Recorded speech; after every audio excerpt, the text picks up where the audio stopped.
Can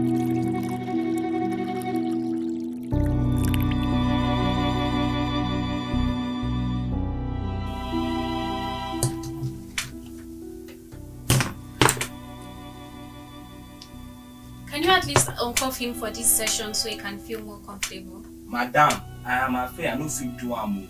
This man is on a death row, and this na standard protocol, madam. Okay then. Good afternoon, Mr. Gobe. Oh no, please. You can call me Bakari instead. It's much more convenient. Alright, Mr. Bakari. Thank you for agreeing to do this interview. I'm Zainab Ibrahim from Safari Online. May we begin this session?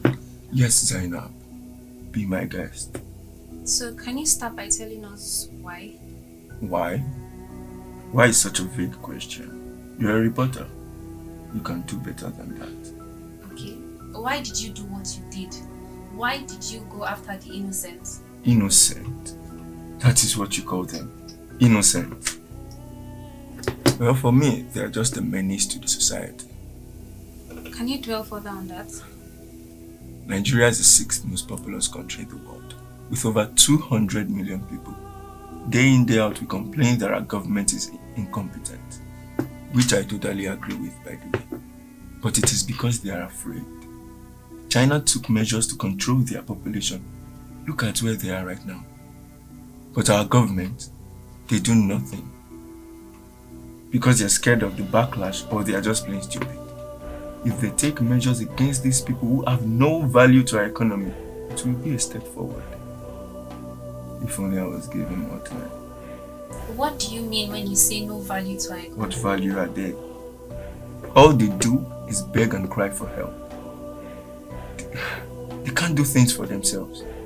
If you neglect them, even with your hard-earned money, people will call you incompetent. They don't give people time to focus on themselves. In essence, all they do is take, and take. Have you ever considered the fact that they have no choice? Everyone has a choice, Zaina. You just want to believe they don't.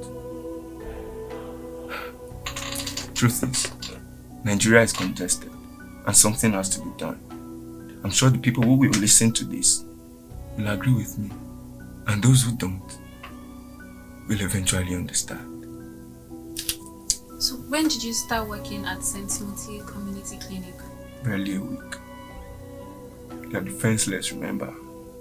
So this wasn't so hard. So tell me about your childhood.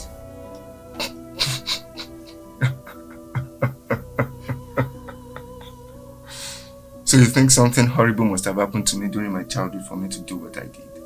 No. I had an amazing childhood. With all the love and care I needed. What I need you and the people to do is to be logical about this. What do you mean be logical? I grew up in a family of 9. And that was that for you? I admit it wasn't always easy. There were days we barely had enough to eat. Days we had none. Those days I cried myself to sleep. Among one besa na sene iyaye na ko iyali na kuma fi morning dika in zama mai kisa. Ki kwantar da hankalinki. I expect you to be a professional. Family of 9. A lot of mouths to feed and not enough money to send you to the best of schools. The population affects everyone. There was no other option. Or are you happy with the way there's poverty in the land? No food, no jobs, just desperate people trying to survive? I'm trying to make this country a better place, Zainab. And they're here trying to paint me as a monster. Do you really think you're a hero in this story? Madam, your time don't finish. Was there any point in time you considered what would happen if you got caught? Oh, yeah. And I'm willing to pay the price. After all, I'll be one less concern to the world. My only issue is I wasn't able to fully execute my plan before I got caught. And if the roles were reversed, if you were a victim, how would you feel? There would be no hard feelings, honestly. If someone thought the same way I did, come on, I'll be applauding them from hell. Or heaven, whichever you believe. The interview is done now. Thank you for your time. You're very much welcome, Zainab.